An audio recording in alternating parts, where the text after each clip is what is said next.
დეპოზიტების დაზღვევის სისტემა ფართოვდება 1 აპრილიდან ფიზიკური და იურიდიული პირების დაზღვეული დეპოზიტების ანაზღაურებადი თანხის ოდენობა 30,000-დან 50,000 ლარამდე იზრდება. ეს ზღვარის გაზრდის უკვე მესამე შემთხვევაა. თავდაპირველად სისტემა ფარავდა ყველა დეპოზიტს 5,000 ლარის ფარგლებში 2020 წლიდან ლიმიტით 15,000-მდე, 2024 წლიდან კი 30,000-მდე გაიზარდა. 28 თებერვლის მდგომარეობით საქართველოში მოქმედ 19 ბანკსა და მიკრობანკში დეპოზიტების საერთო მოცულობა 69,250 მილიონ ლარს აღემატება.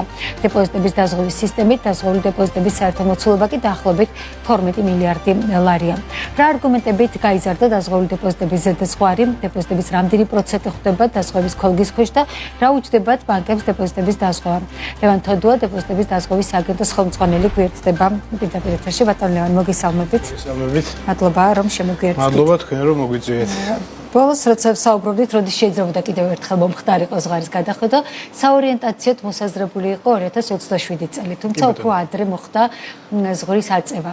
მაინტერესებს არგუმენტები, რატომ დავაჩქარეთ და რატომ გადავდგით ეს ნაბიჯი. კი ბატონო, ეს ერთგვარი ლოგიკური იყო, რომ გავგეზარდა ჩვენ სადაზღვეო ზღვარი, პრინციპში ეკონომიკურის და სახეზე არის, დეპოზიტებიც საკმაოდ იზრდება. საშუალო მოცულობაც დეპოზიტების თითოეულ დეპოზიტორის მიხედვით ისიც ზრდადია. გარკვეული ზოგადი ჩვეულებრივი სტანდარტულად ინფლაციაც არის, რა თქმა უნდა და გუშინ წინ რო იყო თქვა სისტემის დასაწყისში თქვა 5,000 რო 2018 წელს 5,000 ლარი იყო, ის 5,000 ლარი დღეს უფრო ნაკლები არის. შესაბამისად ჩვენ ვცდილობთ რომ ავწიოთ ზღვარი. ასევე მინდა აღვნიშნო რომ ჩვენ გვაქვს რისკზე დაფუძნებული სადაზღვეო შენატანების სისტემა, ამ პრინციპით მუშაობთ.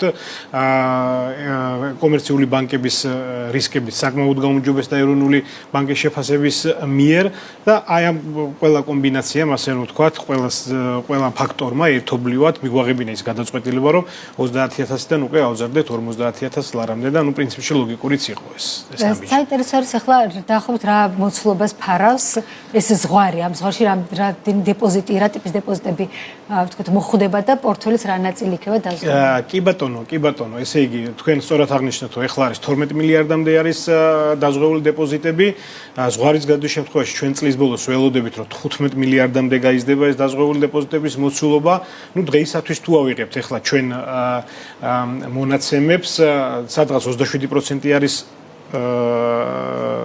ესე იგი 17% არის ზოგადად მთლიანად დაზღვეული დეპოზიტების, მაგრამ თუ ვთქვათ ფიზიკური და იურიდიული პირების დეპოზიტებს გავშლით, ფიზიკური პირები დეპოზიტები გაცილებით მაღალი არის დაზღვევის ესე იგი მოცულობა, პროცენტული მოცულობა. დაახლოებით ფიზიკური პირების შემთხვევაში 27% არის უკვე დაზღვეული, რაც საკმაოდ მაღალი მაჩვენებელია. მაგრამ ჯამში ერთად ფიზიკური და იურიდიული პირები 17%-ს შეადგენს.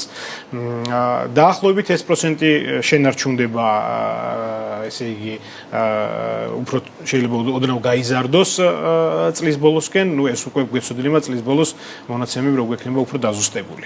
ზრდაც როგორ იქნება პორტფელის ამაზეც არის დამოკიდებული. რა თქმა უნდა. საერთოდ სასურველი როგორ არის ხოლმე ამ სოფლიო გამოცდილება რას გვიჩვენებს და ხო რა პროცენტს უნდა ფარავდეს ეს დეპოზიტების დაზღვევის კი, ესეთი რაღაც ბზა რეცეპტი არ არსებობს, მართალი რომ გითხრათ, იყო სტანდარტი 20-80-ზე ასე ვეძახდით, ანუ სრულად დაზღვეული დეპოზიტები რომ 80% ყოფილიყო და საერთო დეპოზიტების შეწონილი 20% დაზღვეული დეპოზიტებისა, მაგრამ ეს მოძველებული სტანდარტი არის, რამე ახალი ისეთი მზა რეცეპტი არ არის, თუმცა ჩვენ კარგი მაჩვენებლები გვაქვს სრულად დაზღვეული დეპოზიტების ფიზიკურ პირებში, სადღაც 95%-ზე მეტი გვაქვს, 96 შეიძლება ოდნავ მეტიც იყოს, იურიდიულ პირებში სრულად დაზღვეულ დეპოზიტებზე ვიძახი, მე ხედულობაში მაქვს სრულად დაზღვეული დეპოზიტები, აქაც საკმაოდ მაღალი მაჩვენებელი არის და ზუსტად ესეც იყო ერთ-ერთი ასე ვთქვათ გადაწყვეტილების მიღების დროს ერთ-ერთი არგუმენტი, რომ რადგანაც საშუალო დეპოზიტების მოცულობა თითოეულ დეპოზიტორის მიხედვით იზრდება, ეს ტენდენცია რომ ქვევით არ წამოსულიყო და შეგვენარჩუნებინა, ასე ვთქვათ, სრულად დაზღვეული დეპოზიტების მოცულობა. დიახ, საშუალო დეპოზიტების მოცულობები რამდენი არის? აი როგორ უყურებთ თქვენ ამ ჩვენებს? ნახეთ, ეხლა კონკრეტულად ცოტა რთული არის თითოეული დეპოზიტი, იმიტომ ჩვენ თითოეულ პიროვნების მიხედვით დეპოზიტოს ესე არ განვიხილავთ, ჩვენ როდესაც ბანკებიდან ვიღებთ მონაცემებს, იქ შეიძლება რამოდენიმე ბანკში ერთი და იგივე ადამიანს ჰქონდეს თანხა განთავსებული და ის სხვადასხვა დეპოზიტორად გვაქვს ასე ვთქვათ იდენტიფიცირებული, თუმცა ჩვენი ერთ-ერთი ყველაზე ესეთი ინდიკატორი არის სრულად დაზღვეული დეპოზიტები, რამდენი პროცენტი არის. ყველა ამას უყურებთ და ჩვენთვის ეს არის მნიშვნელოვანი და როგორც წეხან გითხარით, ფიზიკურ პირების შემთხვევაში 95%-ს აჭარბებს ეს სადღაც 97%-მდე ადის სრულად დაზღვეული დეპოზიტები, რაც კიდევ უფრო გაიზრდება, როცა 50,000 ლარზე, ესე იგი შევაძალაში 50,000 ლარამდე დეპოზიტების დაზღვევა. ეს გაზრდის ერთი მხრივ გაიზრდება თქვა დაზღვეული დეპოზიტების ნაწილი, მაგრამ გაიზრდება შენატანებიც. შენატანებიც კი. ხო, აი საინტერესო არის თავდაპირველად, როცა თქვენ სტატისტიკასაც ჩავხედეთ დაახლოებით 1,200,000 იყო დასაწყისში 2018 წელს, შემდეგ იყო გაზრდა 6 მილიონსაც გადააჭარბა თიურმა შენატანმა ბანკების. ეხლა რა მოცულობის შენატანს ელოდებით უკვე ყოველთვიურად? კი ბატონო. ნუ მაშინ 1,200,000 რო იყო ყოველთვიური შენატანი, დეპოზიტების ოდენობაც სადღაც 24 მილიონამდე იყო. დაბალი იყო, კი, დღეს თუ ავიღებთ 70 მილიარდი არის და თუ ავიღებთ დინამიკაში, მაგალითად 2022-ში 46 მილიარდი იყო. დღეს უკვე 70 მილიარდი, 4 წელიწადში ერთხელ თითქმის ორმაგდება დეპოზიტების მოცულობა. ანუ ორმაგდება, მაგრამ დაახლოებით, ასეთი მკვეთრი ზრდა არის. აქედან გამომდინარე, სადაზღვევო შენატანებიც, რა თქმა უნდა, იზრდება. აი თქვენ, ესე იგი, თუ ნახეთ ჩვენი სტატისტიკა, იანვარში 6,6 მილიონი იყო შემოტანილი, მაგრამ ეს იყო დეკემბრის მონაცემებიდან, დეკემბრის ანგარიშგებების მიხედვით, ასე ვთქვათ, დათვლილი. თუ ავიღებთ იანვრის მონაცემებს, ეხლა წელს იანვარში და თებერვალში 5,3 მილიონი შემოვიდა და 5,4 მილიონი შესაბამისად. და რამ გამოიწვია ეს და მე როგორც გითხარით, ესე იგი ჩვენი პრინციპი სავალდებულო შენატანების ეფუძნება რისკზე დაფუძნებულ რეგულირების ჩარჩოს. და რისკები საკმაოდ გაუმჯობესდა, რამაც საშუალება მოგწვა, რომ ზღვარი აგვეწია ისე, რომ დიდი ტვირთი ბანკებზე, ასე ვთქვათ, არ დაწოლილიყო, ასე ვთქვათ, ეს ხარჯი არ გაზრდოდათ მათ და ეხლა რომ გადავხედოთ, თქვა ჩვენი პროგნოზით, აი დეკემბრის მონაცემები თუ 6,6 მილიონი იყო ძველი, ასე ვთქვათ, რისკის წონებითა და 30,000 ლარის ფარგლებში, წელს უკვე 50,000 ლარის ფარგლებში ველოდებით 6,5-დან 7 მილიონ ლარამდე ყოველთვიურად სავალდებულო შენატანებს. ასე რომ დიდი ზრდა ბანკებს არ აქვს და ასე ვთქვათ, დიდ ტვირთად ეს არ დააწვევათ. სადღაც საშუალოდ რო ვიღოთ 7 მილიონამდე იქნება ყოველ თვე სავალდებულო შენატანი. ეს უკვე გამოჩნდება მაისიდან, როცა უკვე აპრილის ანგარიშგება ახალი ზღვრით დაანგარიშდება უკვე. ხო. საინტერესოა, რომ ბანკებთან ერთად მიკრობანკებსაც აქვთ უკვე ვალდებულებაც შენატანები განახორციელონ, მათი დეპოზიტებიც ხდება ამ დეპოზიტების დაზღვევის ხოლგის ქვეშ. უბრალოდ, როდესაც მიკრობანკებს მაქვს ხოლმე საუბარი, ყოველთვის არის საუბარი, რომ ისინი თანაბარ რეგულირებაში ხდებიან დიდ მოთამაშეებთან და ეს გარკვეულწილად მათთვის ხელის შემშლელია ხო ბევრი მიმართულებით. აი დეპოზიტების ნაწილში ნამდვილად გამართლებული არის, რომ ერთნაირად უყურებთ, ერთნაირად წონებთ. გეტყვით, რომ პირიქით. აი ზღვის გაზრდას რაც შეეხება, ეხლა თქვა 50,000 მათი დეპოზიტებიდან გამომდინარე ფინანსური ტვირთი დიდი არ არის. შესაბამისი პროცენტია, რა თქმა უნდა, იმ დეპოზიტებისა, რაც მათთან არის, მაგრამ აი მაგალითად კანონმდებლობით მიკრობანკებს ეკრძალებათ ანაბრების იმაზე მეტი ანაბრის მიღება, ვიდრე დაზღვეული დეპოზიტები არის. და სხვათა შორის ჩვენ შეხვედრებიც გვქონდა კომერციულ ბანკებთანაც, მიკრობანკებთანაც, ჩვენ ასეთი დიდ ცვლილებებს მათთან შეუთანხმებოდ და მათ აზრის გათვალისწინების გარეშე, რა თქმა უნდა, არ ვაკეთებთ და ისინი პირიქით მიესალმებოდნენ. მათი ზღვარი გაიზარდა, შესაბამისად ფინანსებზე ხელმისაწვდომობა უფრო გაიზარდათ. ეხლა თუ ვთქვათ მაქსიმალურად შეიძლება ანაბარზე განათავსოთ მიკრობანკში ეს არის 30,000 ლარი, 1 აპრილიდან უკვე 50,000 ლარი და სრულად დაცული იქნება. და მათთვის ეს რა თქმა უნდა მნიშვნელოვანია.